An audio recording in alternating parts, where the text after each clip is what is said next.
நண்பர்களே, இன்னைக்கு என்னோட கேள்வி என்னன்னா, ஒரு சாவு விழுந்த வீட்டுக்கு போயிட்டு தான் துக்கம் விசாரிப்பாங்க. அங்க இருக்கிறவங்களுக்கு ஆறுதல் சொல்லுவாங்க. சாவு விழுந்த வீட்ட விட்டுட்டு, பக்கத்து வீட்டுக்கு போயிட்டு, அங்க யாராவது ஆறுதல் சொல்லுவாங்களா? அங்க யாராவது துக்கம் விசாரிப்பாங்களா? நீங்களே சொல்லுங்க. இதுதான் என்னுடைய கேள்வி.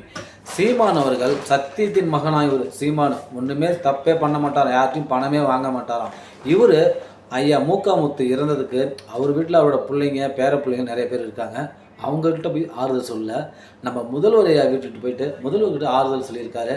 அப்படின்னு நாம நெனைக்கிறோம். சீமானும் நம்மள நம்ப வைக்கிறாருங்க.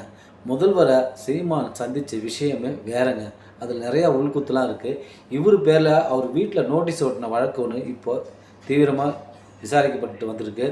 அத சமாளிக்கிறதுக்கு போயிருக்கலாம். இல்ல விஜயோட ஓட்டெல்லாம் நீ உடைக்கணும்.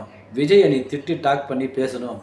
ஏதோ அப்படின்னு முதல்வரே கூப்பிட்டு சந்திச்சு ஏதாவது பேரம் பேசியிருக்கலாம். ஆக மொத்தம் சீமான் துக்கம் விசாரிக்க போல ஏதோ ஒரு காரணத்துக்காக தான் போயிருக்காருங்க. இந்த சீமான் அடிக்கடி பேசுவார். எங்கள் திருமாவளவன் அண்ணன் வந்து 2 சீட்டுக்கும் 1 சீட்டுக்கும் அலையிறாரு அப்படின்னு பேசுவார். அன்புமணி அண்ணன் போன பெட்டி வாங்குறாரு அப்படின்னு இந்த சீமான் பேசுவார். அந்த சீமான் சத்தியத்தின் மகனான இந்த ஆள் இப்போ எதுக்கு போனார் முதல்வர் வீட்டுக்கு? உண்மையை சொல்ல முடியுமா?